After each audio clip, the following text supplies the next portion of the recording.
Bismillahirrahmanirrahim ya. Jadi nasib ini adalah proyeksi ya. Harusnya proyeksi pikiran positif dan perasaan positif ya. Kita ulang sedikit ya. Selama ini kita sudah belajar bahwa tubuh kita kayak gini, ada pikiran, ada perasaan, ada pokoknya lengkap ya. Yang mana pikiran ini yang disebut akal. Ya, akli ya, ini dia pikiran tuh ada di sini. Ya, di mana di sini adalah tempatnya kita melakukan analisa, sintesa, menimbang-nimbang, berpikir, ambil keputusan. Tentu supaya akal kita baik, maka harus diisi terus ilmu-ilmu ya. Nah, kalau perasaan yang mana? Perasaan itu kerjanya kolbu. Kita sudah paham ya. Saya berharap di kelas ini sudah pernah dengar minimal 1 kali tentang seminar tentang akal dan tentang kolbu. Ya. Nah, kemudian kita juga sudah tahu nih, sudah hafal banget nih slide ini. Ya. Jadi slide ini adalah ya. Sistem saraf yang keluar dari otak kita ini nih, seingat kita waktu itu pernah saya jelaskan bahwa ini kayak kabel listrik ya. Jadi semua kata-kata, kalimat, dan pesan, baik yang diucapkan, dilihat, didengar, dan yang dipikirkan, itu nanti jalan ke sistem saraf menuju kolbu kita. Ya. Nanti dari kolbu ini, kita waktu itu sudah belajar, ada frekuensinya yang dia sebarkan ke sel-sel tubuh. Ya. Bahkan juga semua kata-kata yang dari mulut, dari mata, dari telinga, ya, dari apa yang kita lakukan bisa langsung turun, langsung tertanam atau terekam di kolbu. Ingat ya, karena kolbu ada otaknya sendiri. Ya, waktu itu kita sudah belajar bahwa kolbu ini ada 40.000 sel neuronnya yang berfungsi merekam memori, berfungsi bisa belajar, bisa menganalisa. Ya, itu luar biasanya kolbu manusia. Ya, jadi yang ada sel otak itu di dalam organ tubuh manusia sampai sekarang ya, sampai sekarang diteliti adalah di otak dan di kolbu. Dan kalau kita bilang kolbu itu organnya jantung, karena ini udah banyak sekali penelitiannya tentang jantung. Ya. Nah, saya kasih sedikit ilustrasi, mungkin pernah lihat juga, nggak apa-apa kita ulang-ulang ya. Ini otak kita itu ada terbagi 2, otak besar dan otak kecil, dan dia juga terbagi 2, ada belahan kanan dan belahan kiri ya. Dan kita tahu selama ini kan di dalam kelas MBS ini selalu belajar untuk bagaimana mengendalikan emosi ya. Kenapa? Karena di dalam otak kita ini ada struktur-struktur otak yang sangat kompleks sebetulnya, tapi kita belajar lebih populer aja. Ini ada batang otak reptil. Sekarang ini paling sering otak reptil kita tegang karena kondisi pandemi. Ini otak mamalia ya, yang berfungsi sebagai limbic system, otak emosi ya. Dan kemudian ada otak neokortex ini, nah inilah yang membedakan kita dengan hewan mamalia lainnya. Kita lebih tebal ya. Dari otak keluar tali-tali serabut ya, serabut saraf ini, sistem saraf ini kayak kabel listrik kerjanya ya. Ya, baik. Dan ini kenapa dia muncul ya. Jadi pada saat kita melakukan sebentar ya. Ya, kita ulang lagi ya. Jadi pada saat sistem saraf ini ya, sistem saraf ini kayak kabel listrik, dia membawa pesan apa yang diucapkan, apa yang dilihat, apa yang didengar ya. Itu jalan di sistem saraf karena dia bawa pesan sistem saraf ini. Dia ke otak, dia ke kolbu, nanti dia ke seluruh tubuh, apa yang dilihat juga begitu. Ya. Makanya kita diminta untuk lihat yang baik-baik aja. Jangan selalu sering lihat yang buruk-buruk.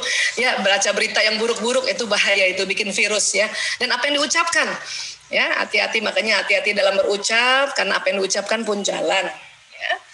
Baik, kemudian kita udah pernah belajar juga nih kan tubuh kita nih secara badan seluler ya, terutama teman-teman yang MBS kelas lama dan juga teman-teman sejawat, tadi ada teman-teman dokter yang hadir juga ya, salah satunya Dokter Ica ya, dan kita juga pernah belajar tentang badan bioplasmik. Ini yang saya mau tekankan lebih dalam lagi tentang badan bioplasmik ini ya. Badan bioplasmik kita tahu dia keluar dari pembuluh meridian ya. Ada di bawah kulit atau orang bilang di bawah subkutis. Titik-titik ini sering disebutnya cakra. Ya. Ada berapa kira-kira dari ujung rambut sampai ujung kaki? Ada sekitar 360 cakra manusia, dan kemudian ini akan dibagi dua ya, dibagi dua. Ini kita bicara lebih detail ya. Kalau kita untuk umum bukan kelas MBS, saya jarang detilkan tentang meridian ya. Jadi ini terbagi dua, ini ada namanya ya garis meridian ya, garis tengah. Ini terbagi dua, yang kiri fungsi atau sifat dari titik-titik cakra di pembuluh meridian ini bersifat receiver. Dia menerima. Yang kanan transmitter, mengirim. Ya, buat teman-teman yang biasanya sudah mulai belajar tentang manajemen emosi atau membalancing mind, body, and soul, itu sering cakra di bagian kirinya sensitif, ya. Makanya sering mendapat pesan-pesan sekeliling. Ya. Maka ada teman-teman juga termasuk Mbak Vina kemarin bertanya lewat Mbak Ica, mohon maaf karena HP rusak ya untuk konseling ya. Kenapa ya tangan saya, telapak saya nyeri ya pada saat saya lakukan terapi? Itu biasanya kalau nyerinya sebelah kiri ini biasanya terbuka ini pembuluh kiri, dia menerima ya sesuatu yang ada di sekitar sini ya. Atau kita punya memori di otak yang bagian kanan dia terakses, makanya dia jalan ke tubuh yang kiri. Karena kan otak dia bersilang ya. Kalau kanan yang ngilu itu biasanya adalah ya kepenatan yang lama atau keletihan yang cukup lama yang tersimpan, dan pada saat kita menterapi dia muncul, dia ingin keluar lewat ya titik-titik telapak tangan kita ya. Nggak apa-apa, jadi kalau nanti mau membalancing kembali ya tinggal giniin aja tangannya gitu, terus kemudian kita kayak kepret ke bawah gitu ya, dan bayangkan dia jatuh ke tanah dan diserap di tanah ya. Baik, kemudian ya ini, jadi sebetulnya yang paling kuat memvibrasi gelombang itu adalah di daerah cakra dada ini. Ya, ini persis di jantung ini. Ya, makanya dia kuat sekali ini memberikan vibrasi gelombang elektromagnetik, bahkan lebih kuat dari otak. Padahal kita udah tahu ya otak kadang-kadang kalau kita fokuskan otak kita ini punya kekuatan yang luar biasa ya, kayak sinar laser. Tapi jantung lebih kuat lagi 5.000 kali daripada gelombang elektromagnetik di otak. Ya. Kemudian nanti setelah jantung, otak, dan kemudian seluruh tubuh dia punya vibrasi yang keluar dari meridian ini. Makanya terbentuklah vibrasi yang luar biasa. Ya.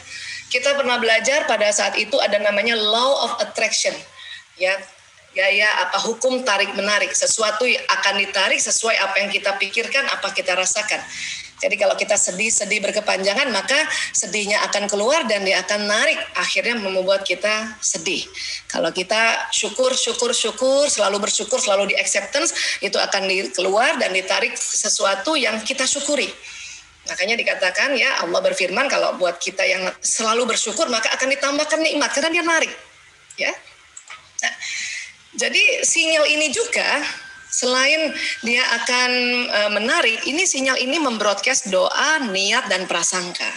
Ya. Tentu teman-teman kalau berdoa dan berniat itu dia ada yang kerja di dalam tubuh, yaitu lewat sistem saraf kata-katanya, dan dia keluar terbroadcast oleh ya sinyal ini gitu. Tapi satu lagi prasangka juga ini bisa keluar. Ya. Prasangka ini apa sih? Prasangka ini ternyata pikiran dan perasaan ini disebut prasangka atau zon. Ya. Nanti zon terbagi dua lagi, ada ya husnuzon, prasangka baik, dan ada suuzon. Ya. Jadi kalau kita bilang prasangka itu sudah pikiran dan perasaan.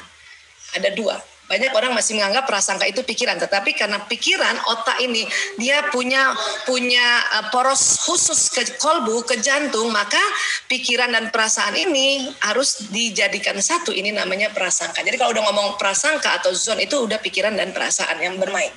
Ya.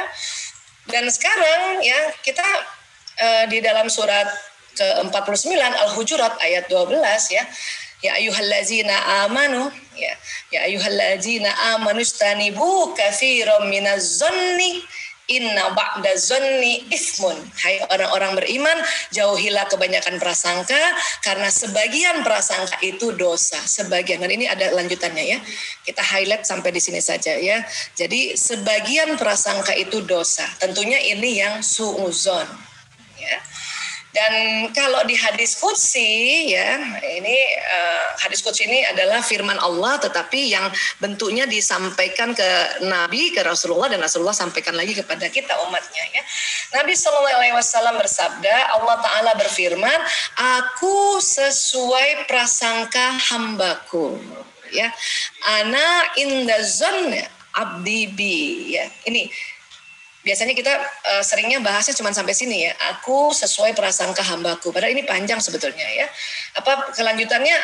Aku bersamanya ketika ia mengingatku. Ini kata Allah ya, dan disampaikan pada Nabi. Jika ia mengingatku saat bersendirian, aku akan mengingatnya dalam diriku. Ya Allah. Ya teman-teman, kalau kita mengingat Allah, jadi Allah ingat kita, benar-benar ingat kita ya. Jika ia mengingatku di suatu kumpulan, aku akan mengingatnya di kumpulan yang lebih baik daripada itu, yaitu kumpulan malaikat. Itulah makanya kalau ada majelis taklim, majelis yang selalu mengingat Allah, Allah juga mengingat kita dalam kumpulan para malaikatnya ya.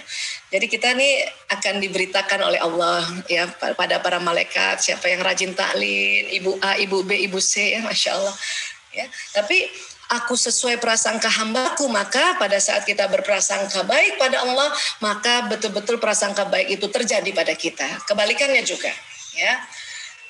Kemudian dalam hadis juga riwayat Bukhari dan Muslim ya. Jadi an Abi Hurairah radhiyallahu anna Rasulullah sallallahu alaihi wasallam iyyakum wazanna fa inna zanna akzabul hadis ya. Jauhilah prasangka buruk karena prasangka buruk adalah sedusta-dustanya perkataan. Ya, ini udah jelas. Sebetulnya kalau kita bahas tentang ayat dan hadis tentang prasangka, itu cukup banyak ya. Tapi kita ambil beberapa dan ini juga sudah menjadi landasan ilahiyah kita ya. Jadi kemudian di dalam hadis juga riwayat Muslim nomor 2877, janganlah salah seorang di antara kalian mati melainkan ia harus berhusnuzon pada Allah. Jadi kalau kita ya mau meninggal terus kita buruk sangka terus sama Allah, kenapa Allah kasih saya sakit, kenapa Allah kasih saya masih muda gini sakit. Nah ini kita dilarang sebetulnya ya. Nabi minta kita untuk berhusnuzon pada Allah ya. Kalau Nabi katakan jangan, itu pasti ada melainkan atau jangan ada kecuali ya. Ini luar biasa, kalimat-kalimat yang luar biasa ya. Nah sekarang tadi kita belajar bahwa nasib kita proyeksi dari pikiran dan perasaan. Ya. Proyeksi itu apa sih? Proyeksi itu kalau kita pakai LCD proyektor ya, kita sering banget pakai LCD proyektor ini, apa yang kita ketik maka dia akan keluar seperti apa yang kita ketik. Ya. Itulah namanya proyeksi, gambaran yang tampil. Ya. Kalau ini misalnya perilaku kita, maka gambaran yang tampil di perilaku kita ya sesuai pikiran kita gitu. Kalau misalnya ya diklik lagi berubah, langsung berubah lagi ya, proyeksi gambaran yang ada di pikiran dan perasaan kita langsung ada di layar gitu. Dan juga nasib, pada saat kita ketik nasib maka juga muncul proyeksi nasib kita gitu. Ini baru yang buatan manusia ini ya, LCD proyektor yang memberikan gelombang yang dia ketangkap oleh layar. Nah itulah gambaran. Jadi kalau kita mau lihat seseorang itu, lihat aja apa yang dia omongin ya. Kalau dia ngomongnya masih buruk-buruk berarti otak dia, pikiran perasaannya masih buruk gitu ya. Kalau ngomongnya udah lebih banyak yang bagus-bagus, yang positif ya, insya Allah dia pikirannya dan perasaannya positif ya. Kalau Agim bilang itu ya isi ceret itu yang dikeluarkan sama dengan isi ceret gitu. Ya, kalau isinya susu ya keluarnya susu, kalau isinya kopi ya keluarnya kopi. Nanti yang tercampurnya di luar situ ya, di gelas baru dicampur. Ya, begitu juga pikiran dan perasaan kita. Ya. Dan ada lagi namanya hukum dari proyeksi, law of projection. Apa ini? Ya itu tadi ya. Jadi kita diminta fokus kita ya menentukan hidup kita. Kalau kita fokusnya pada yang buruk, nah nanti hidup kita buruk itu. Kenapa? Karena tadi kan bayangkan misalnya laptop itu tubuh manusia, ada pikiran dan perasaannya. Kalau kita tulis buruk maka keluar proyeksinya buruk. Ya. Kemudian apa lagi? Harapan kita adalah daya tarik yang kuat. Ya inilah gabungan hukum law of projection dengan law of attraction. Jadi harapan kita itu bisa daya tariknya kuat, ya. Makanya diminta harapan yang baik-baik. Kemudian hidup kita adalah realitas sekunder. Ya, loh yang realita primer yang mana? Pikiran dan perasaan kita adalah realita primer. Ya, ini maksudnya sekunder primer apa? Ya hidup kita nih misalnya kita kasih contoh ya kita punya lampu, ya, lampunya bermasalah gitu ya. Dan lampu ini sebetulnya realita sekunder. Ya, nanti realita primernya mungkin ya kabel listriknya si lampu ini gitu. Kadang-kadang kita betulin lampunya, tapi ternyata yang rusaknya di realita primernya, di listriknya gitu, di kabelnya. Maka ya sulit untuk realitas sekunder atau lampu ini ya menjadi cepat baik. Ya, kita harus lihat lagi. Makanya kita juga gitu, hidup kita ini realitas sekunder. Kalau kita merasa hidup kita, nasib kita terpuruk, maka segera lihat pikiran dan perasaan kita selama ini. Betulin langsung di situnya, pikiran perasaan. Baru nanti akan ya terproyeksi di realitas sekunder kita, hidup kita. Ya. Jadi seperti ini misalnya ya, nih otak ini kan di sini ada pikiran, nanti dia kerjasama dengan kolbu, dengan perasaan. Jadi ya dia akan memproyeksikan nasib kita. Nah, di otak ini ya itu luar biasa, 2 juta informasi per detik. Bayangin nih. Ya, jadi ada informasi per detik 2 juta. Ya, entah bunyi kah, entah mata kita lihat kanan kiri itu masuk langsung. Ya, dan itu tadi karena bagian kiri kita, pembuluh meridian kiri kita kalau sudah ya sensitif, dia akan menerima juga energi-energi yang sekelebakan di sekitar kita, termasuk juga energi mungkinnya pada teman-teman yang mendoakan kita, dia masuk itu. Bayangin 2 juta informasi per detik, informasi ya, dan kemudian oleh akal kita, oleh otak kita dilakukan ya sebuah informasi ini dibikin sebuah pikiran. Ya. Berapa pikiran per hari? 60.000 pikiran setiap hari keluar. Dan dia keluar, cuk gitu, keluar terus. Kalau 60.000 ini misalnya ya 80%-nya masih yang negatif, ya, itu maka yang keluar di layar ini tentu yang negatif. Hati-hati, fokus pada negatif maka nasib kita akan mengikuti negatif. Dan ingat ada law of attraction, dia akan tarik. Ya. Dan nasib itu adalah realitas sekunder. Jadi yang realita primernya itu adalah pikiran dan perasaan. Ya, nah ini karena dia kerja otak ini, bayangin 2 juta informasi per detik. Ya, kita hidup berapa detik ya? Ya Allah. Ya. Baik, kemudian ya ini yang terjadi nanti di otak kita, sambungan-sambungan yang tanpa henti sambungan ini berjalan, ada sambungan yang berulang-ulang sehingga dia punya sambungan neuron, koneksi sinapsnya tebal, ada sambungan yang baru karena ya sudah diteliti oleh ilmuwan kalau sampai umur 100 tahun pun kita ya nyambungin otak itu juga belum tersambung semuanya. Artinya kita punya potensi yang luar biasa. Ya. Dulu ada dikatakan sel otak mati pada saat dewasa ya. Ternyata sel otak itu memang sudah ada sejak bayi 100 miliar. Tapi potensi untuk tersambung-sambungnya ini yang itu sampai 100 tahun pun masih tersambung. Ini berita baik sebetulnya. Ya. Jadi sekali lagi, bayangin 2 juta informasi per detik masuk di otak kita. Dan itu nanti sambungan-sambungan tadi membentuk 60.000 pikiran setiap hari. Kita berharap 60.000 ini sebisanya komposisinya itu perbandingannya ya lebih banyak yang positif lah. Ya, kalau bisa yang 80%-nya yang positif, 20%-nya masih negatif karena masih belum lagi kita belajar. Tapi kalau bisa lagi 90%-nya yang positif, baru 10%-nya negatif. Karena memang di dalam pikiran dan perasaan tentu ada sesuatu yang negatifnya. Tinggal bagaimana kita membuat komposisinya yang positif lebih banyak. Ya. Kemudian dampak husnuzon, dampak kita berprasangka baik. Ya, pertama, kehidupan pribadi apa? Kita selalu bersyukur, selalu melihat sisi positif, mengenal hakikat, mengenal dasar, ya. Terus mengundang keberuntungan. Ini kalau kita selalu ya berupaya, berikhtiar untuk husnuzon. Ini dampak kehidupan pribadinya kan asik banget ya. Itu mengundang keberuntungan. Ya. Kemudian dampak untuk kehidupan sosial apa? Saling percaya, saling mendukung, kooperatif, terbuka, dan performanya baik. Orang percaya sama dia, orang mau curhat sama dia, orang mau ini luar biasa. Dan saya lihat teman-teman ya banyak sekali teman-teman sekarang yang kehidupan sosialnya seperti ini. itu pasti ya persentase husnuzonnya lebih banyak setiap hari itu dibanding suuzonnya. Jadi kalau kita mau deteksi teman-teman ya lihat aja kalau dia saling percaya, terus saling mendukung, ya terus kooperatif ya. Kemudian juga terbuka dan performanya baik, ya nggak jutek, nggak nyinyir, nggak itu berarti dia di otak dan pikirannya itu husnuzon dia lebih banyak, gitu. Ya, kalau kita mau ngecek diri ya ini aja. Kalau kita selalu bersyukur, apa-apa kalau Allah lihat sesuatu lihat dari positifnya. Ya. Nah ini berarti kita ya lebih banyak husnuzonnya, ya. Kemudian ingat, kita juga sering belajar tentang otak emosi berkali-kali, berulang kali. Mungkin ada teman-teman udah bosan lihat ini ya, tapi saya mohon ya tidak perlu bosan karena saya saja selalu lihat slide ini selalu ingat ya Allah saya ada otak emosi.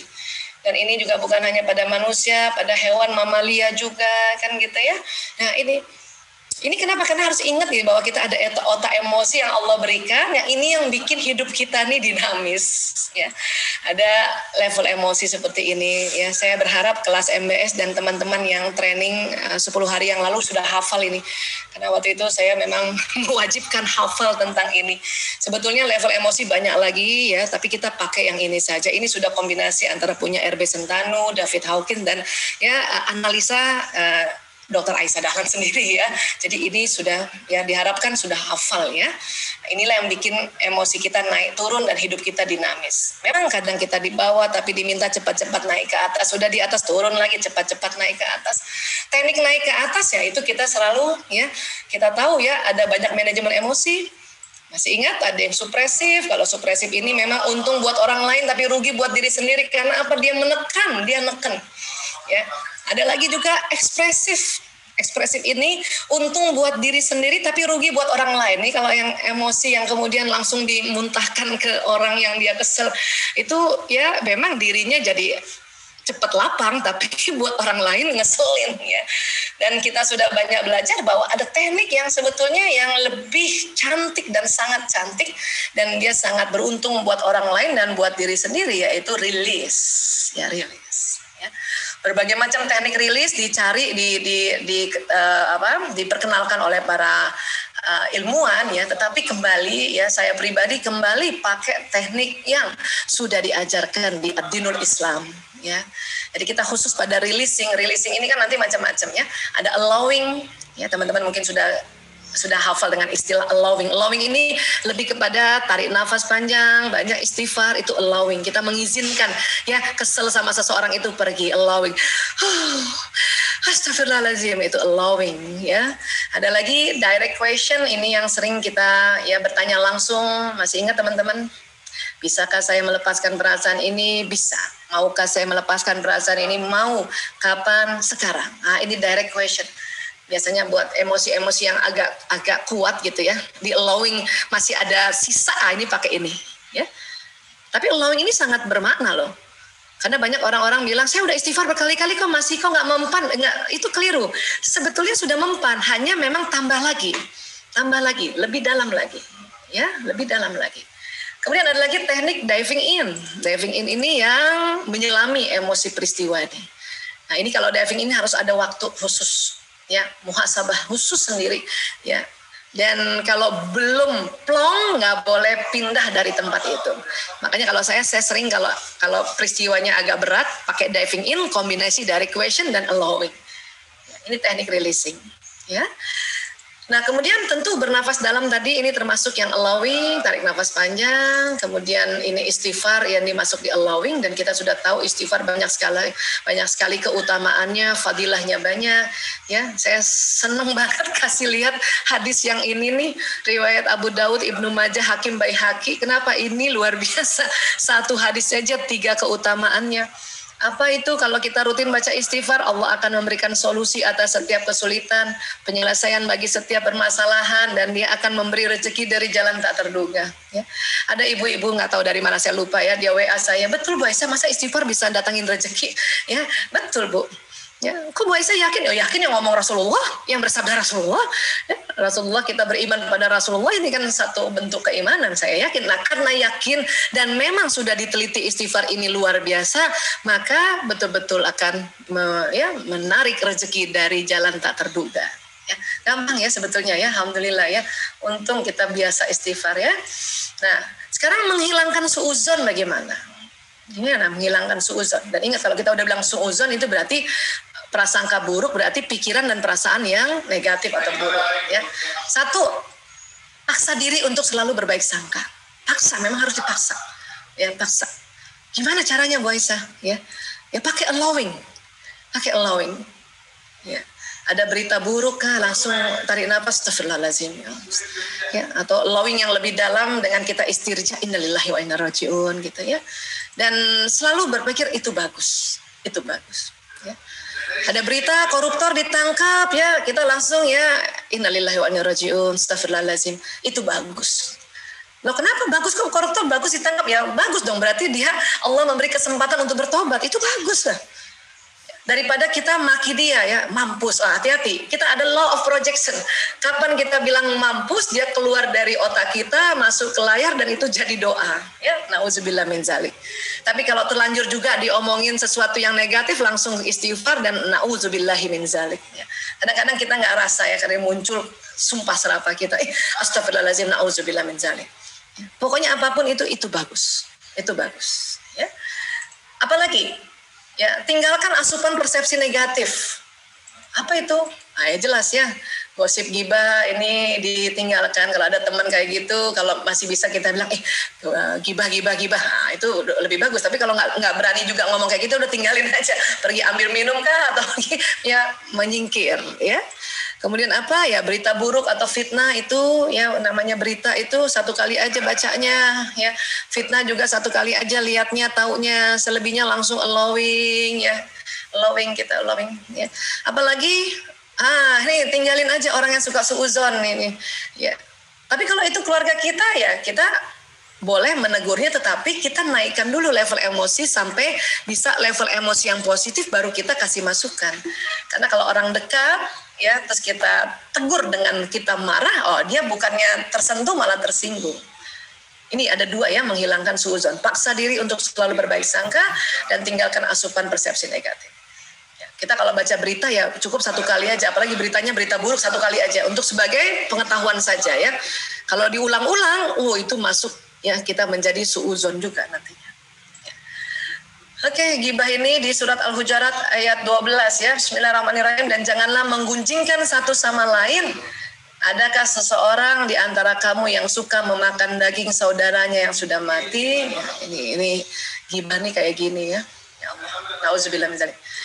Baik, terus saya ya dulu banget ya, kita selalu kalau penjelasan MBS ada cerita tentang Dr. Masaru Emoto ya, karena ini benar, walaupun ada buku juga yang mengkontra dia, tapi saya masih percaya dengan penelitian Masaru Emoto ya. Ini air yang diteliti, dikasih ucapan-ucapan, kemudian dibukukan kurang lebih minus 5 derajat ya. Nah, ini terjadi seperti ini. Mungkin teman-teman ada yang sudah sering lihat ya bukunya atau sering lihat beritanya ya. Ini air sebelum didoakan, ini setelah didoakan ya. Nah, ini kaitannya nanti pada the power of kata-kata ya. Kemudian ini ya, kalau air kita bilang saya cinta sama kamu gitu ya, saya bangga sama kamu, dibanding kamu tuh ngejengkelin, kamu tuh ngeselin ya, maka molekul-molekul air jadi kayak bubur kayak gini nih, ancur-ancuran, nggak membentuk ya berlian seperti ini. Kemudian kalau struktur molekul air zam-zam ya, ini udah banyak ya, ini bukan hanya dokter Masaro saja, ini ada dokter Khalil Ghaid ini juga meneliti tentang air zam-zam ya, keren banget ya. Makanya kalau kita mandi pakai air zam-zam atau minimal ya kita usap muka kita tuh, waduh kayak taruh berlian. Ya, dan sekarang kita rindu banget ini bisa dapat air zam-zam. Kenapa? Karena teman-teman atau kita semua belum lagi diizinkan untuk umroh ke sana ya, Masya Allah ya. Baik, ini kata-kata pada air ya. Saya juga meneliti sendiri tentang nasi. Nasi ini kan ada beras, ada airnya ya. Jadi ada nasi, saya tutup tadinya nasinya, dan satu botol ini, satu kotak ini saya tulis ini, duhai nasi ya, bismillahirrahmanirrahim. Duhai nasi, engkau adalah karunia Allah yang sangat berharga dan istimewa. Engkau banyak bermanfaat bagi orang banyak, memberikan energi, kekuatan, kesehatan, dan rasa suka dan semangat. Kami bersyukur dan sangat mencintaimu nasi, very happy with you, love you nasi, Masya Allah, tabarakallah. Ini saya waktu itu ya bulan Juni, tanggal 9 Juni nih. Mulai saya tutup, Ya, kemudian saya tinggalkan 10 hari, tapi setiap lewat di tempat ini saya baca ini. Ini tulisan tangan saya asli. Saya baca ini. Ya. Nah, setelah 10 hari saya lihat, ya tetap ya namanya juga nasi, dia akan ada basinya, tetapi ya ini masih lebih banyak putih-putihnya gitu. Dibanding yang ya, hei nasi, kamu sering membuat orang kelebihan berat badan, merusak kesehatan, racun untuk tubuh manusia, tidak sehat dan membuat kondisi kesehatan memburuk, kamu menjengkelkan, membuat marah orang dan tidak berguna. Itu lebih buruk lagi. Lebih buruk lagi setelah 10 hari. Makanya kalau memang teman-teman mau diet nasi, nggak apa-apa niat aja, tapi dipantang marahin nasi. Pantang kita menghina dia. Ya. Nah ini. Jadi pas saya lihat, tambah buruk ya, parah ya. Ada satu lagi kotak yang saya nggak kasih apa-apa gitu. Jadi kita hiraukan dia, kita hiraukan. Jadi kalau ini ditutupnya ini ya. Jadi waktu hari pertama tanggal 9 ini mulai saya baca. Tanggal 10 lagi lewat ke tempat, kedua-duanya saya baca. Yang satu saya cuma lihat terus dia palingkan muka gitu. Jadi kita hiraukan dia. Apa yang terjadi? Ini yang dihiraukan, tidak ditulis. Rupanya jamurnya lebih banyak. Ternyata apa-apa yang tidak dihiraukan tuh lebih sakit banget, lebih luka banget dibanding dimarahin.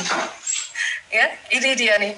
Jadi kalau kita lihat ini kan yang kita puji, tapi memang kalau 10 hari kan pasti ada proses pembasian, tapi dia lebih bersih dibanding yang kita maki-maki. Ya, dan juga dibanding yang dihiraukan. Ya Allah. Ini kita bikin penelitian riset kecil-kecilan aja. Dulu juga pernah riset yang tentang air, tapi maklum lupa difoto ya, zaman itu ya smartphone belum lagi marak ya. Nah ini alhamdulillah. Jadi kalau kita menghiraukan suami, menghiraukan anak kita, itu lebih buruk ternyata ya, dibanding kita negur dia atau marahin dia, ngeselin dia. Tapi lebih buruk juga dibanding kalau kita ya sapa dia dengan baik, kalimat-kalimat yang baik, kata-kata yang baik. Ya. Jadi ya, every word is power. Jadi setiap kata-kata itu luar biasa, power. Tadi kan ada 2 tuh tadi ya, kita menghilangkan susun, ini tambahin lagi. Gimana maksudnya? Mari kita latih kata ya, yang negatif jadi yang positif gitu ya. Ya. Jadi yang positif. Jadi sulit itu kemudian kalau bisa diganti tidak mudah. Aduh kondisi sekarang ini sulit, ganti-ganti. Aduh kondisi sekarang ini tidak mudah, gitu. Ya. Karena kalau tidak, enggak, jangan kan artinya silakan juga ya kalau di dalam bahasa bawah sadar ya. Kondisi sekarang berat, coba diganti kalimatnya. Kondisi sekarang tidak ringan. Karena ini kan lebih positif. Ya. Kemudian apa lagi? Aduh, ya kita ini negara kita terpuruk miskin. Nah, ini kata negatif sebetulnya. Coba diganti dengan belum kaya gitu ya, belum kaya. Kemudian sakit, coba ganti dengan kurang sehat. Saya ini kurang sehat. Jadi kalau itu lebih positif dibanding saya ini sakit gitu ya. Nauzubillah min dzalik. Kemudian apalagi benci itu apa sih kita ininya tidak senang.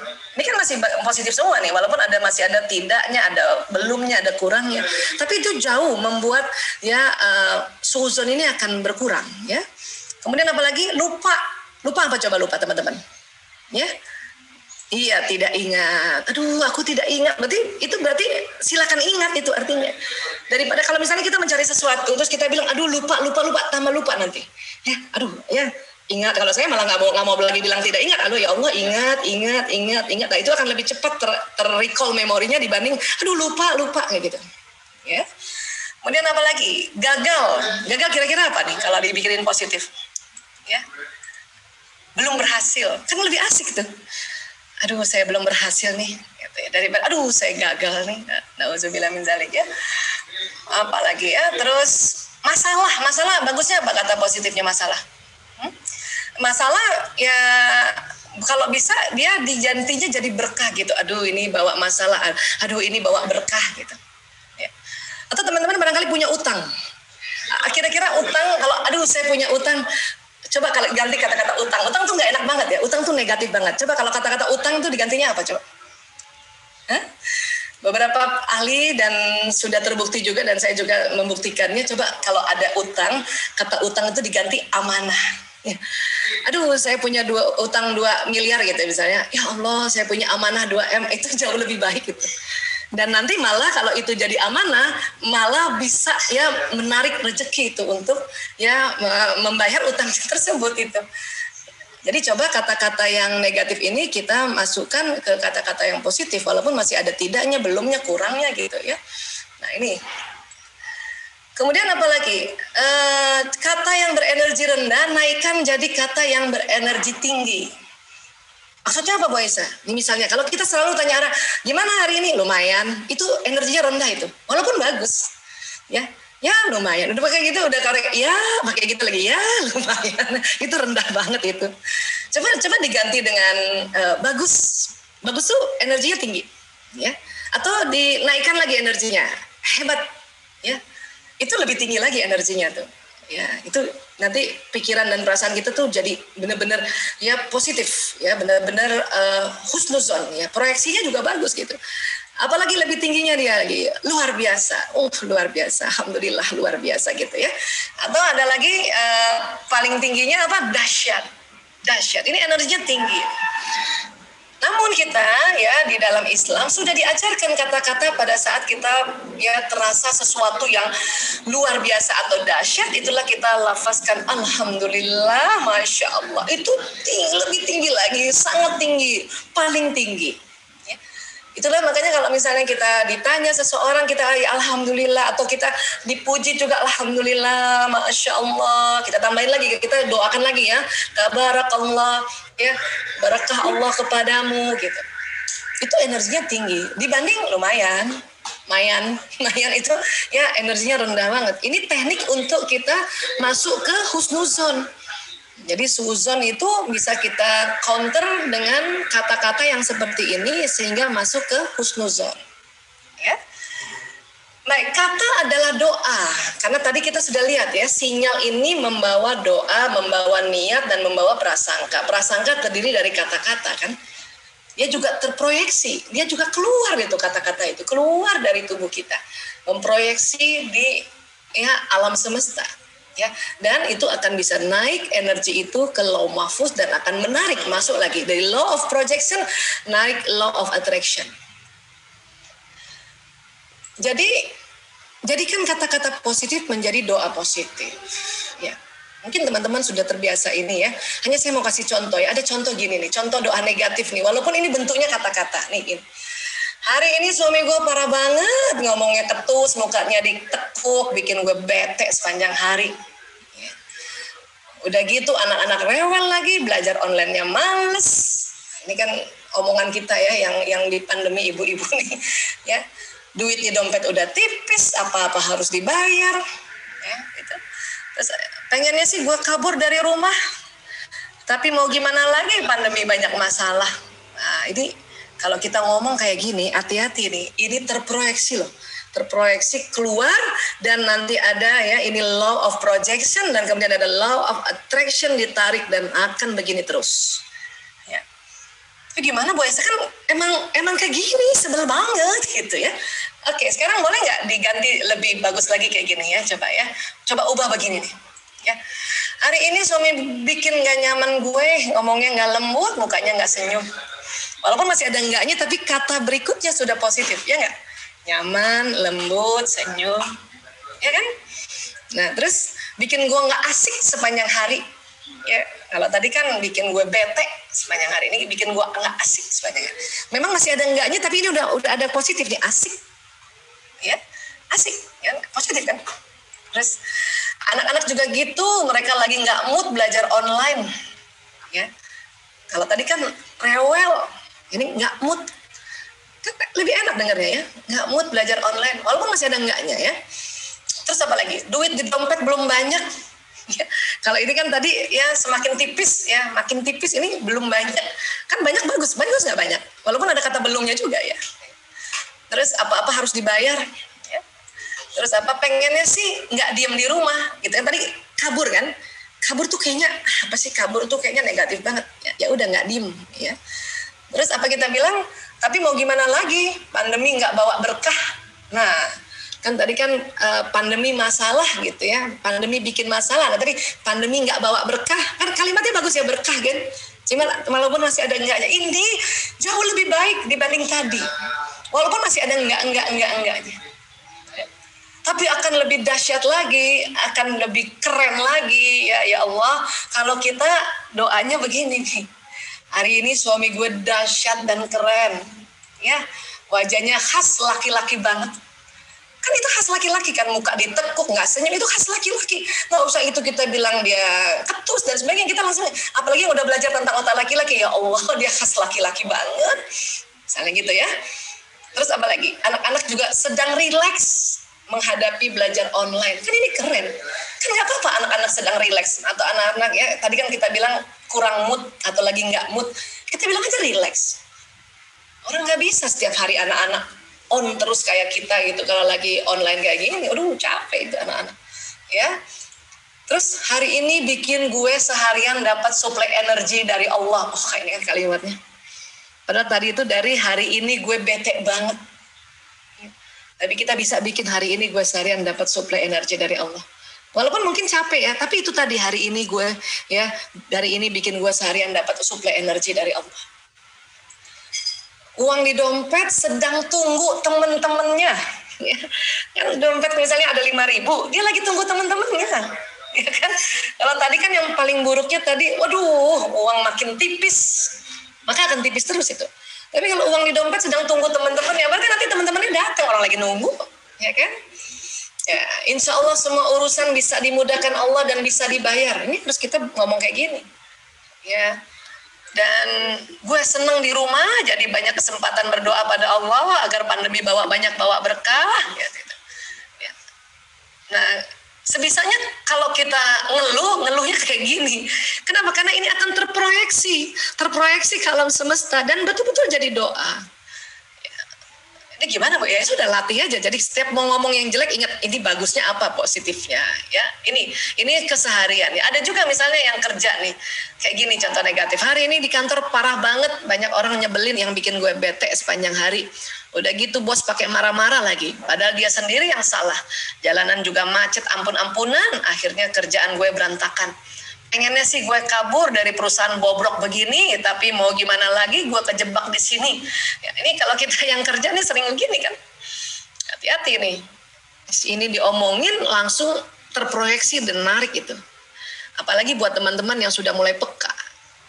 Bu Esa bukannya ada waktu tunda? Iya ada.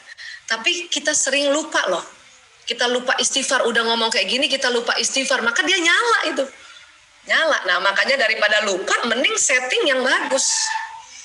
Kira-kira yang dari sini dibikin agak positif gimana ya? Agak positif ya. Nah, hari ini di kantor nggak nyaman sekali untuk saya. Banyak orang yang tidak membuat saya nyaman sepanjang hari. Bos juga begitu, dia lagi kurang mood. Padahal dia juga yang nggak tepat merespon laporan saya. Ya. Jalanan ya penuh, akhirnya kerjaan saya jadi nggak selesai. Inginnya sih saya cari pekerjaan lain tapi belum dapat gantinya. Nah ini ngeluh gini agak mendingan nih. Ada kata nyaman, ya, ada mood, ya tepat, ya jalanan penuh. Macet tuh lebih bagus disebutnya penuh, ya penuh. Lagi ngapain? Lagi di jalan. Jalan gimana? Penuh. Ya, penuh kan belum tentu macet kan, penuh dan alhamdulillah walaupun penuh saya lancar kan gitu, ya. Nah bagus lagi kalau kata-katanya ya dahsyat gini, hari ini dahsyat banget, orang-orang di sekeliling aku seperti suplai energi yang luar biasa untuk kesuksesan aku. Bos juga keren deh pokoknya, walaupun pada saat itu kita sering dimarahin juga, bos juga keren deh pokoknya. Tinggi suara sedikit tapi reda pas aku respon dengan positif. Jalanan penuh, jadi aku bisa kerjain beberapa pekerjaan di mobil kantor. Kan jadi sesuatu yang positif kan? Ini pekerjaan terbaik yang pernah aku lakukan sambil berdoa agar Allah berikan pekerjaan yang jauh lebih baik lagi. Wah, kalau bisa ya ngeluhnya kayak gini, ya Allah, itu langsung terproyeksi omongan kita ke alam semesta, maka ini ada law of attraction lagi, dia narik. Seperti inilah. Keren banget, ya. Cuman ya memang kita perlu latihan. Kalau misalnya masih ada sedikit kata negatif, ya sudah istighfar, astagfirullahaladzim. Na'udzubillah min dzalik. Ya. Kenapa nak? Oh ya ya oke ya. Maaf Mas Lanang minta izin tadi ya. Ya jadi kayak gitu ya. Mudah-mudahan teman-teman bisa ya. Nanti makalahnya dikasih ya, modulnya dikasih ya. Jadi hidup kita ini ada proyeksi dari yang tadi kita bilang ya, 2 juta per informasi per detik, 60.000 pikiran setiap hari, dan kita harapkan ya disinilah mulai ya dari pikiran ini yang dia sesuatu realita primer ini dibetulin sehingga persentasi dari 60.000 ini yang positif, yang baik. Ya, sehingga nanti nasibnya baik. Kenapa? Karena law of projection ini ya, hukum proyeksi ini kan kalau pas dia keluar kan tadi kita sudah bilang kata-kata ini doa juga ya. Dia akan langsung tuh ya, ada law of attraction, dia narik lagi nasib kita ya. Makanya sinyal ini pada saat kita ngomong yang baik kemudian kita kena suami, kena anak-anak, itu kan asik. Artinya apa? Artinya energi yang masuk ke anak-anak dan suami itu bagaikan tadi air yang penelitiannya Dr. Masaru Emoto, dia akan jadi berlian gitu. Tapi pas kita maki suami, maki anak-anak, pakai kata-kata negatif, itu langsung kayak bubur itu energi mereka. Ya, energi yang masuk di tubuhnya itu hancur lebur ya. Suami ini ada suatu ketika ya, tiba-tiba dia yang cuci piring gitu kan kita kaget ya. Terus kita masih ketus juga ngomongnya, tumben nyuci piring ya. Nah sekalian nih mumpung nyuci piring nih, sekalian lagi nih ada satu bakul. Itu kalimat negatif itu akan meremukkan energi yang ada di ya ujung rambut sampai ujung kakinya suami itu. Itu karena kalimatnya negatif. Ya kan? Kenapa sih nggak dibilang, alhamdulillah ya Allah luar biasa, ya Allah ini suamiku luar biasa, bantuin istrinya cuci piring, ya terima kasih ya ayah ya, jazakallah khairan ya ayah, ya terus kita meminta tolong juga, ya please tambah lagi ya satu tempat lagi ya. Nah itu karena kalimatnya positif dan perasaannya juga positif karena bersyukur lihat suami cuci piring, itu maka sinyal kita ya memberikan proyeksi masuk ke dalam ya tubuhnya si suami, maka dia akan jadi kristal. Itu dengan senang itu. Kalau tadi yang kalimat negatif bisa jadi si suami berhenti nyuci, bahkan piring dibanting. Kalau kenapa kata-katanya negatif, maka ya membuat energi yang di dalam tubuh si suami itu jadi hancur lebur. Kenapa saya samakan dengan penelitian Masaru Emoto? Karena tubuh manusia itu sekitar 70-80% isinya air. Dia kandungannya air. Maka kalau kata-katanya negatif, dia jadi hancur lebur itu. Molekul-molekul air yang ada di tubuh kita. Begitu juga pada anak-anak. Hancur lebur. Ya, kamu nih malas banget. Hancur lebur itu. Dia punya air, molekul air yang di tubuhnya anak-anak. Ya. Kenapa sih nggak bilang, nak, sedang rileks ya, kan gitu kan enak ya, iya bun, dan anak juga senang bahwa nggak apa-apa lah sedikit-sedikit rileks kan gitu, nah sedang rileks ya kan gitu, ya. Nah inilah makanya mengapa saya katakan tadi, dan ini juga sudah banyak diteliti oleh ilmuwan dan juga secara empirik, secara pengalaman saya merasakan bahwa betul-betul ya nasib kita ini proyeksi pikiran dan perasaan kita, dan membuat pikiran perasaan kita ini senantiasa berada di level nafsu mutmainnah. Itulah kita meminta pada Allah, kita sebut Allah ya. Dan bisa nggak momentum pertama pada saat kita merespon sesuatu ya, itu isinya justru alhamdulillah. Setelah kita misalnya ya kaget dapat berita, kita astagfirullahaladzim innalillahi wa inna ilaihi raji'un, langsung alhamdulillah. Itu jauh lebih keren banget. Kenapa? Sinyal kita yang memproyeksi bahwa kita bersyukur terhadap apapun itu akan menjadi tarikan nasib kita, dan tadi dikatakan Allah ya pada orang yang bersyukur akan ditambah nikmat ya, alhamdulillah. Ya, kira-kira begini teman-teman, sahabat-sahabatku semuanya. Terima kasih Mbak Nelly, mudah-mudahan kita bisa ngobrol-ngobrol, masih ada waktu ya. Sengaja agak banyakin ngobrolnya, ini masih ada 45 menit untuk kita bisa diskusi ya. Baik, terima kasih. Wabillahi taufiq walhidayah.